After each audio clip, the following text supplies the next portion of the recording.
It lifted its hand. In it floated a globe of shifting light. Earth, in miniature, covered in pulses of white and red.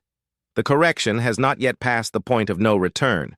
You have 4 days. Show us what you are. Or become dust beneath. The seed. The being vanished. Not with teleportation, but with unraveling. Its body peeled into ribbons of light that twisted and spiraled, then scattered like dust. The ring-shaped ship closed and ascended. That night, the correction resumed. Another 10 zones were erased, but something was different. The countdown had changed. Hours. Human contingency channel. Open. And just like that, a sliver of hope returned. The world rallied.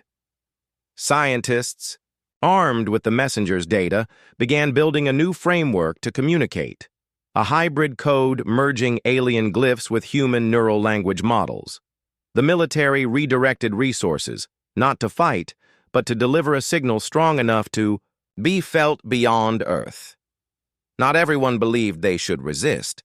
Some believed the architects were right, that humanity had gone too far, that this was justice. Asha had no time for philosophers. She had 4 days. In the old vault beneath the Andes, the carvings began to glow for the first time in millennia, and a single phrase appeared on the chamber. Wall, the first ones tried. You must succeed. The countdown read, 95:59. The room beneath Geneva's collider was chaos. Cables strewn like vines, screens flashing incomprehensible data, and in the center of it all, the machine, Echo Point, was almost ready. Asha stood beside it, eyes hollow from sleepless nights.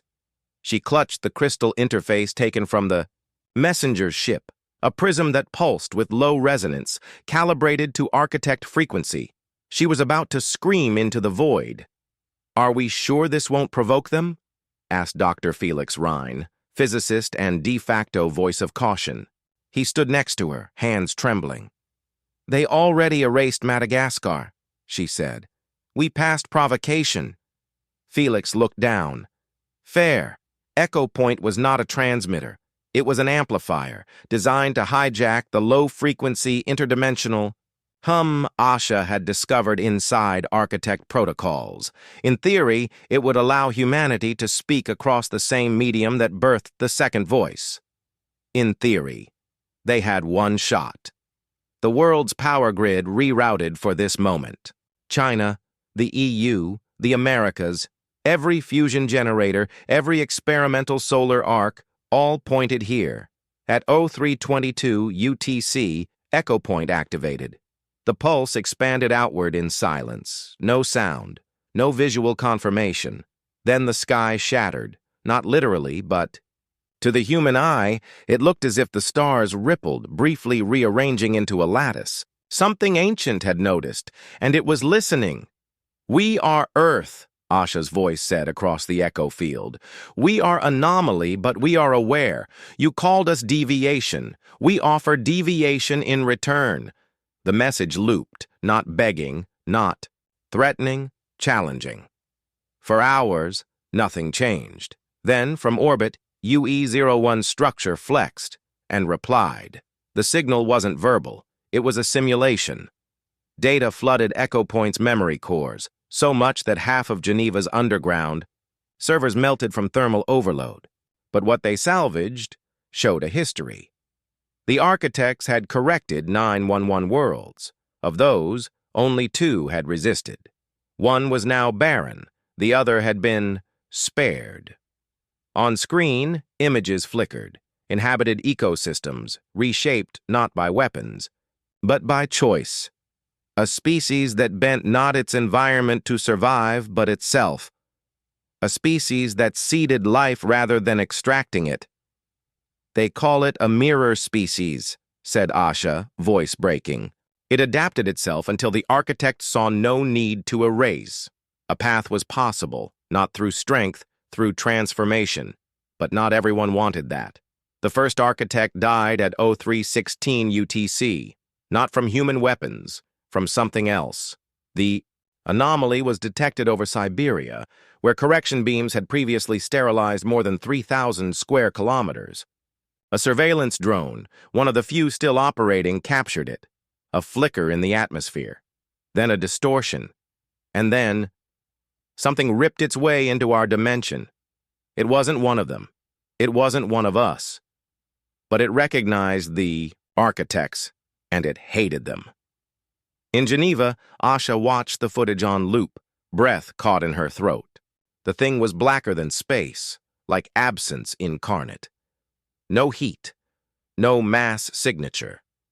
It moved like it was ignoring physics, folding through itself, swimming through geometry. And when it touched the architect being, it didn't fight it. It overwrote it. One moment the architect was there, the next it was unmade, rewritten into non-patterns, static where atoms used to be. The countdown paused, again. Correction halted, unknown, interference detected, assessing origin. Asha stood slowly. Something else is out there. No one spoke. She continued. And I don't think we're the threat they were trying to fix. All across the planet, new anomalies bloomed, fold points in the air.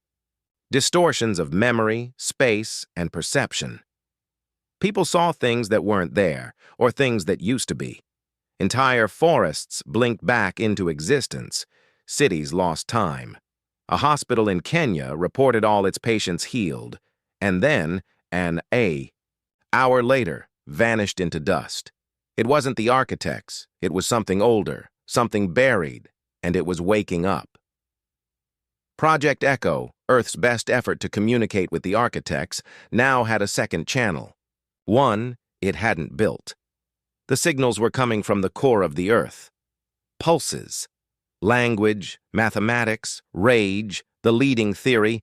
The architect's arrival had triggered ancient containment layers, artifacts hidden beneath the crust for eons. But the question was, who put them there? And why were they activating now? In orbit, UE-01 changed shape. Again. Its lattice reconfigured into a new form, a defensive one, a ring, no longer watching, now shielding, not from Earth, from what was coming. Asha gathered the War Council. What remained of world governments, military coalitions, and civilian thinkers, under the ruins of the United Nations building in New York. The architects are not gods, she said. They are janitors. They clean up evolutionary messes, but someone made this mess before us. And now, their enemy is coming back. She looked around. We've spent weeks trying to stop a purge. Now she pointed at the black void opening over the Pacific. Maybe we were the dam holding something worse back. The war changed. Not us versus them, but us versus what wakes next. And the architects weren't correcting Earth anymore. They were preparing it. It was a reset. The first instinct was denial. World leaders issued frantic broadcasts claiming it was a bluff, a test, some advanced form of psychological warfare. But even as they spoke, the erasures continued. Pinpoint beams of silent annihilation. Stripping ecosystems bare, 10 sites vanished in the first 24 hours. No pattern, no warning. Each correction surgically precise, as if guided by criteria only the entity understood. And yet, not a single human had been targeted, not directly.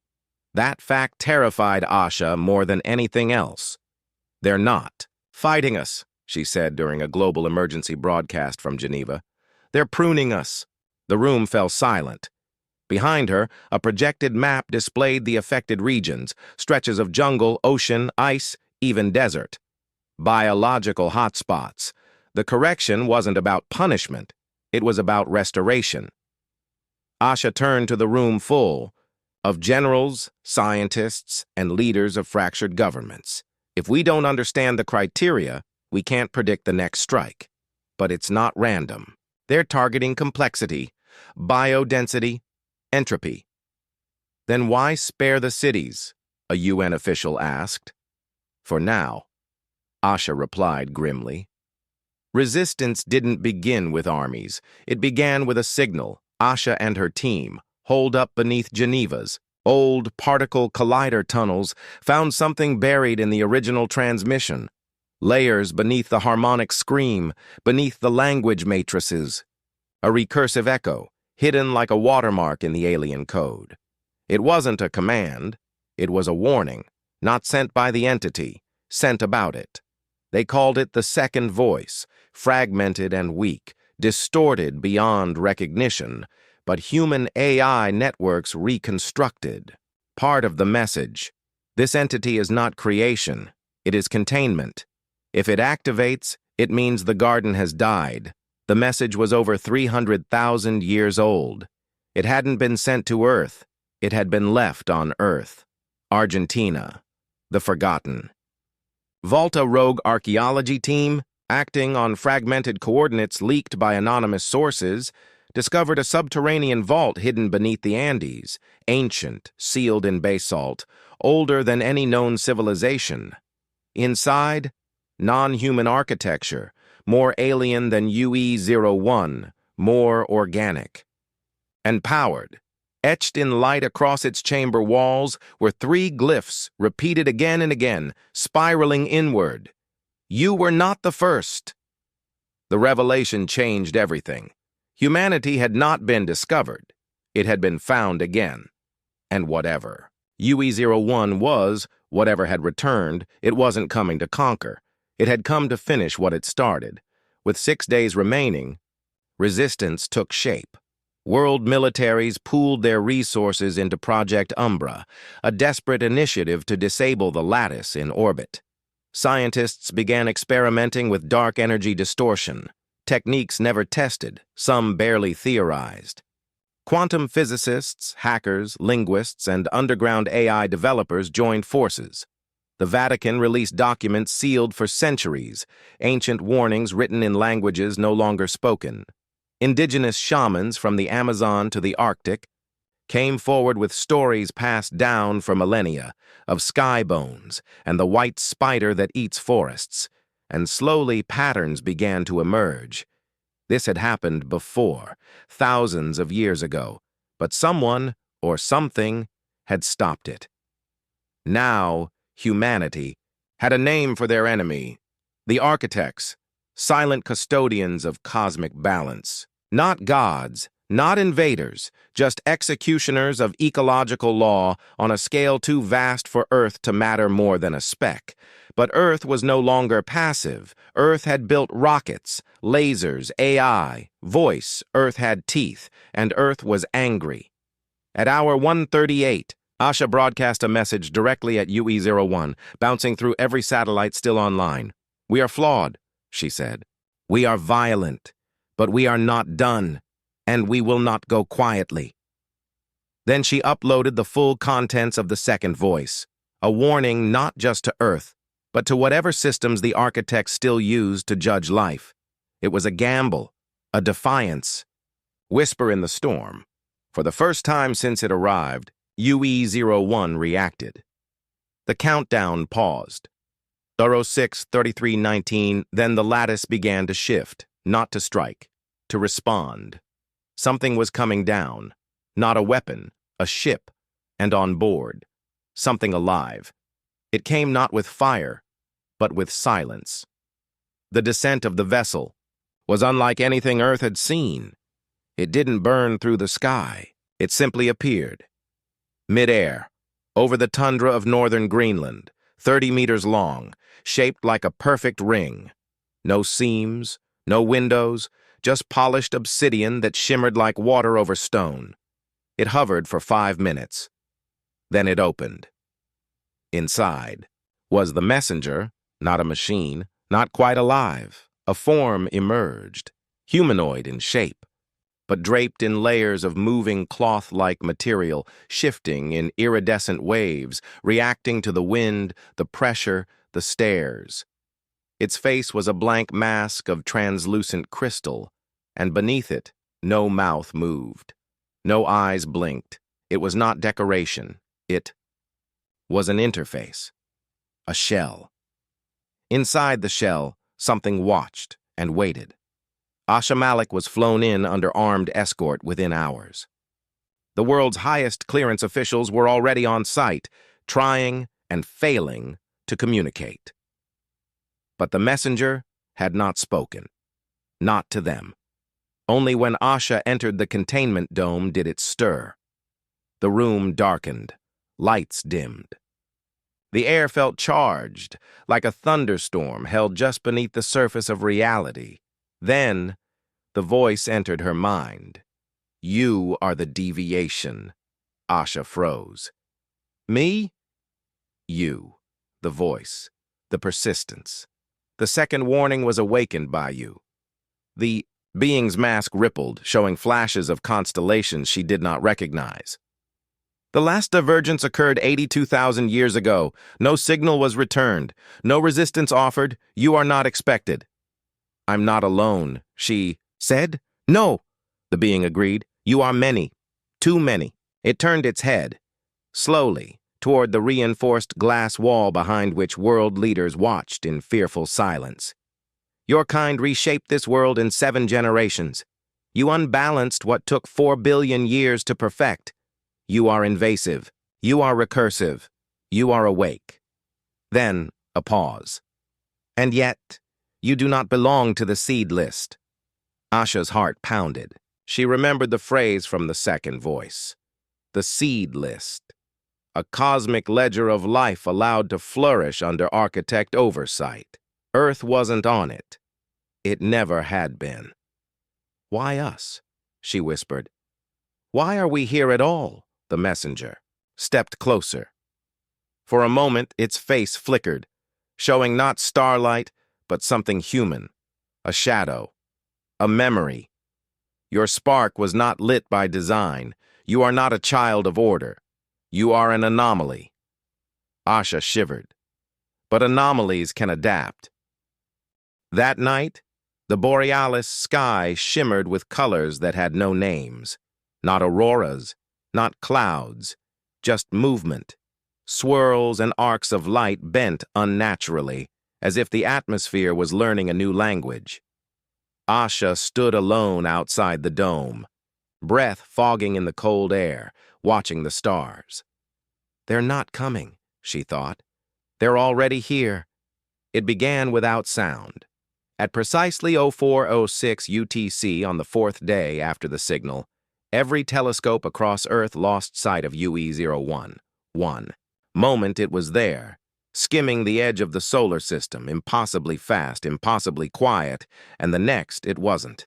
There was no explosion, no entry flare, no atmospheric burn. The object simply disappeared from space and reappeared in orbit. It hovered above the Indian Ocean. Low orbit, perfectly still. Radar couldn't penetrate it. LiDAR was absorbed. The International Space Station, now hastily evacuated, drifted helplessly 1,000 kilometers away. Its cameras scrambled into static when pointed in its direction. Images from ground-based observatories showed something massive, an object shaped like a jagged crescent wrapped in an unbroken band of silver light. No seams, no windows, no exhaust. It cast no shadow. It rotated slowly, purposefully, as if observing. World leaders scrambled. The UN Security Council went into emergency session. China moved orbital weapons platforms into standby. The United States activated the Sentinel Orbital Defense Ring, a system so secret that half of Congress didn't know it existed. None of it made a difference, because UE-01 moved. Without thrust, without force, the object shifted again. This time, downward. The descent was slow. It took 7 hours to cross the thermosphere, falling like a feather through layers of invisible resistance. And as it came, something detached from the belly of the crescent, a smaller object, spherical, obsidian black, with no features save for a faint blue pulse at its center. It landed in the Atacama Desert, Chile. At 11:14 UTC, humanity had its first confirmed alien contact, Chile, Atacama Exclusion Zone. 6 hours post-descent, the probe had formed a perfect crater. Not from impact. There was no heat, no debris, not even scorched earth. The sand had simply parted around it, as if repelled at a molecular level. It hovered an inch off the ground, humming faintly. Military drones buzzed overhead. Tanks lined the canyon ridges.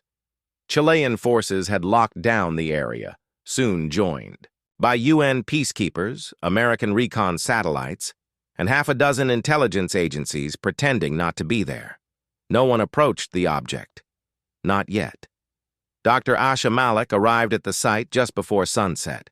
She stepped out of a transport under heavy escort, credentials flapping in the wind. She looked tired, sunburnt, hollow-eyed, but determined. Around her, a mobile command center whirred with tense energy. Generals barked orders. Scientists stared at screens. Linguists argued over signal spectrographs, and no one had done a thing. "Why haven't we tried to communicate?" she asked the field commander, a British colonel named Howard Strake. "We don't know how," he admitted. "It's inert. No response to radio, light, magnetics, even focused radiation." Asha stepped past him, ignoring the muttered protests of security. The probe sat silently in the center of the crater, still humming. She approached it alone. As she got closer, the hum shifted, subtle but unmistakable. The air grew denser, as if charged. Every hair on her body stood on end. "Dr. Malik, fall back," a voice crackled in her earpiece. She ignored it. "Can you hear me?" she said calmly. "We received your signal. We understand you've come a long way. We want to talk." Silence. Then, a pulse. The light at the center of the sphere flared, then dimmed. Asha took a step back. The probe rose 2 meters into the air. Then, impossibly, it unfolded. It wasn't mechanical. The surface of the sphere peeled away like liquid. Metal, stretching into thin strands that wove together in the air, shaping something new. A shape formed in mid-air, humanoid, faceless, shimmering. A being. Roughly 2 meters tall, it floated above the sand, head tilted slightly as if observing. Asha's mouth went dry. "Are you alive?" she asked softly. The being didn't respond. It simply stood there, silent and still. Then it raised one hand and pointed, not at her, but at the sky. Asha turned. Above them, UE-01 began to change. The crescent in orbit shimmered and split open, its silver shell fracturing like glass. From within, something vast and organic began to emerge, like a seed cracking open, like a predator stretching its wings, and the sky went dark. Inside the UN Emergency Command Center, Geneva 1,000 feeds flashed red. "What the hell is that?" someone shouted. On screen, UE-01 structure unfolded into a lattice-like array, stretching out like a spiderweb across orbit. Segments extended, angled, and locked into formation with a precision that mocked human engineering. Then came the pulses, low-frequency gravity waves rolling across the Earth like invisible tsunamis. Tides surged in seconds, compasses spun, GPS failed. And still no attack, no weapons fired, just activation. Atacama Asha stared at the humanoid figure, still floating, still pointing at the sky. A deep vibration ran through her chest. Not sound, but something older, deeper. "I don't think it's here to talk," she whispered. The being turned to her at last. A dozen glowing threads curled where its face should have been. And then, in a voice not spoken but placed inside her mind, it said, "This world is occupied. Clearance begins now." The sky fractured. Not with lightning or thunder, but with geometry.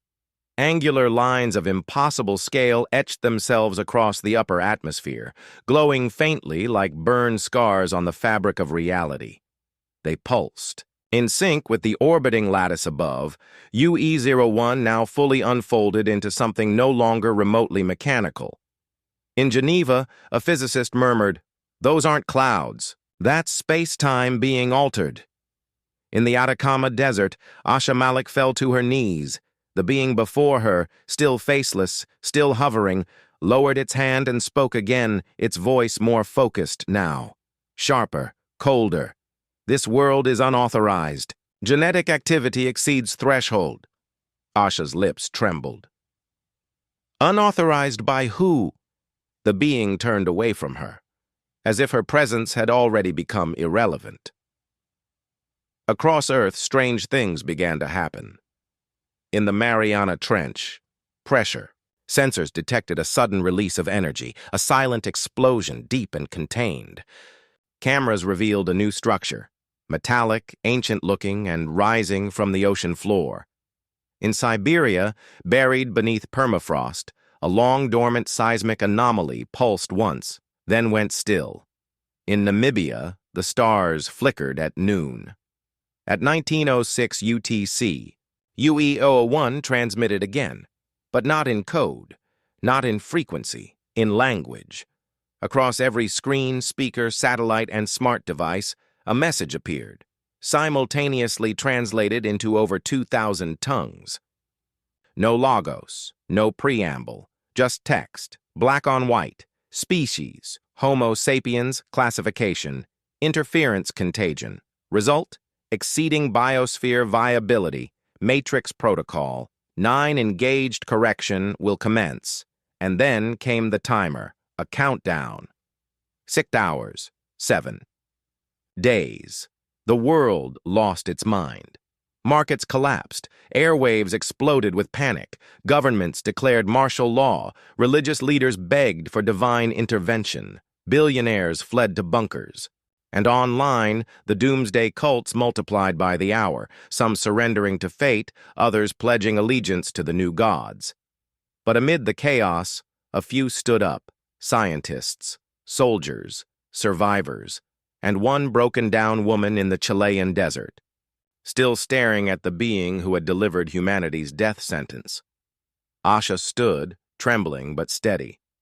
"You can't just erase us." The being didn't respond. It turned back into a shimmer of light, collapsing inward, folding into itself like an origami of starlight. Within seconds, it was gone. But above, the sky still burned. The first correction event occurred less than 2 hours later. Over central Indonesia, a flash of light erupted from the sky. Satellites caught it. A narrow, focused beam, no heat, no sound, just light. The rainforest below vanished, not destroyed, not scorched, just erased. Every organism, plant, animal, microbe removed. The soil sterilized to the molecular level. Left behind, a perfect empty grid of white sand, 200 square kilometers wiped clean. The message was clear. This wasn't war. The signal came at 03:17 a.m. UTC, stitched into a hiss of cosmic background radiation like a needle in a galaxy-sized haystack. It was faint, no louder than the whisper of static, and entirely out of place. Not because of what it was, but because of what it wasn't. It wasn't random. Deep beneath the frozen surface of Antarctica, the Borealis Deep Sky Array blinked a quiet red. No alarms, no blinking sirens, just a subtle log update and a quiet ping sent to a forgotten email inbox. For a full hour, no one noticed. But when Dr. Asha Malik's phone vibrated at 4:12 a.m., she noticed, half asleep and wrapped in a thermal. Blanket in her trailer outside the main facility, Asha squinted at the screen, frowning through the blur of sleep. The email had no subject line, no body, just an auto-generated signature.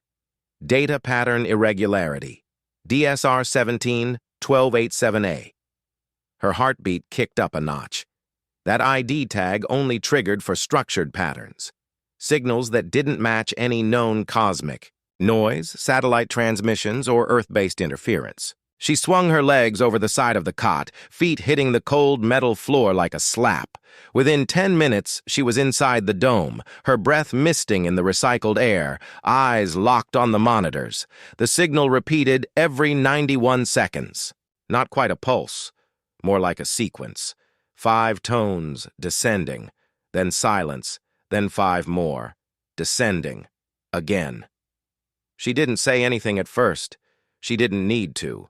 The rest of the team had gathered silently behind her, one by one.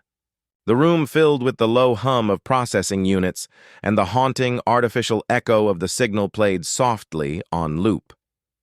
"It's not natural," whispered Marcos, their linguistics consultant. "It's math." "What kind of math?" asked Dr. Haruto, peering at the waveform. "Prime-based. 5s, 11s. This isn't just a message. It's a compression format. A container for something else." Asha's fingers flew across the console. "Let's decompress it then." It took 6 hours. In those 6 hours, the world changed, and no one knew it yet. The first visual decoded from the signal wasn't an image. It was a map. Not of Earth, not of the solar system. It was a star chart, and the coordinates that were already within range of Earth's long-range sensors. Asha stood still, her face pale under the monitor's light. "They're not sending us a message," she said. "They're sending coordinates." "Coordinates to what?" someone asked, but no one answered, because the second signal had already started, and this one wasn't a whisper. It was a scream. The scream wasn't loud, not in the traditional sense. No sound echoed through the air, but it hit the senses all the same, like a knife dragged across the mind. The speakers embedded in the lab let out a high-layered wail, digital but primal, filled with harmonics that shouldn't have existed. Several people instinctively covered their ears, though it wasn't the volume that hurt, it was the feeling. Asha froze. "Shut it off," she snapped. The speakers clicked silent, but the sense of unease lingered, like a shadow cast across the room. Marcos staggered back from the spectrograph. That wasn't just audio. That thing was encoded with structure, layers, harmonics folded inside each other. It's like it was built to be understood and felt. "Or feared," muttered Haruto. Asha leaned closer to the waveform now etched across the screen. Her lips moved without sound, counting intervals. There was something ritualistic in her focus. "It's not random," she whispered again. "This is deliberate. The pattern is a loop, but not a clean one. Each repetition distorts slightly. Almost like a countdown." Marcos blinked. "A countdown to what?" No one had an answer, but everyone suddenly wanted one. By noon, news had started to leak. A minor data leak, one of the graduate assistants maybe, or someone scraping public radio telescope feeds. A rumor posted on a fringe forum quickly spun into a viral wildfire. Alien signal detected in Antarctica. Most dismissed it as a hoax. But governments didn't. By 3 p.m., the first black helicopters arrived. At 5:19 p.m., the UN Director of Planetary Defense, a title that had always been more ceremonial than real, stepped off a transport and into the Borealis Dome. Who else? "Knows?" she asked Asha directly. "Everyone with a telescope pointed in the right direction," Asha replied. "It's too late to bury this," the director frowned. "It's not about burying it, it's about managing the fallout." She paused, then looked at the main screen, which now displayed a blinking dot on a star field. The signal's source. "What's at those coordinates?" Asha hesitated. "Something we don't have a name for yet, but it's moving." "Moving. How?" "Toward us." By nightfall, the world began to change. Satellites picked up the anomaly first. An object at the edge of the solar system, dark and fast, too fast. It didn't reflect light, didn't give off heat, just a disruption in gravity, like a boulder dropped into a smooth pond. It was coming. Every prediction confirmed it.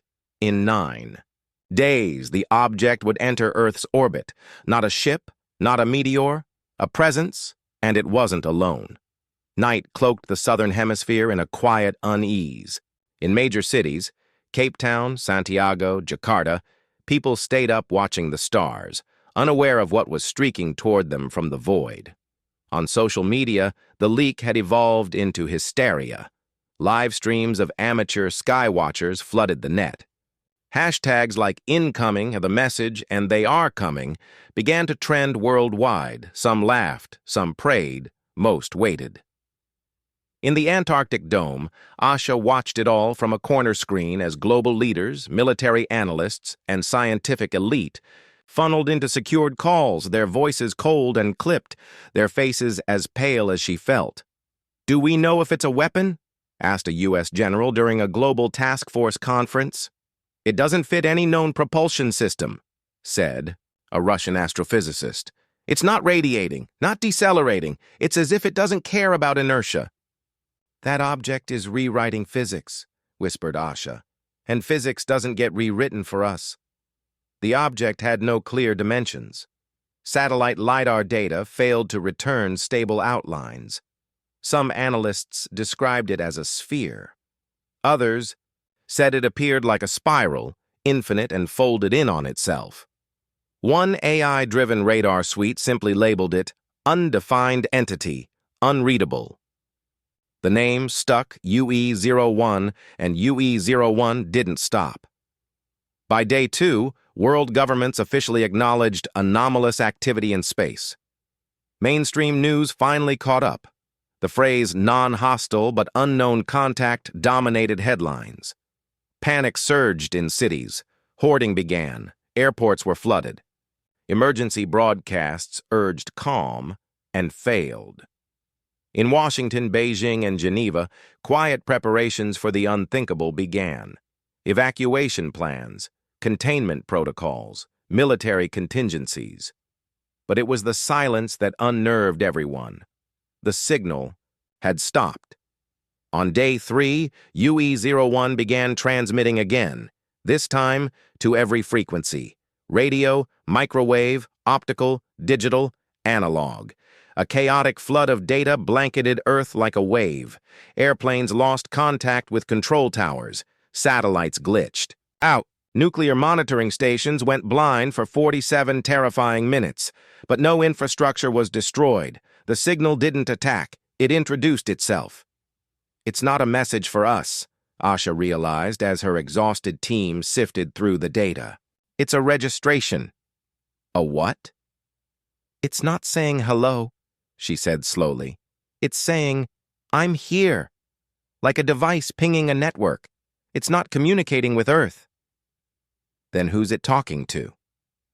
Asha stared at the star map still looping on the screen, now overlaid with flashing, shifting symbols, glyphs they'd barely begun to decipher. "I think," she said, voice hollow, "it's talking to others."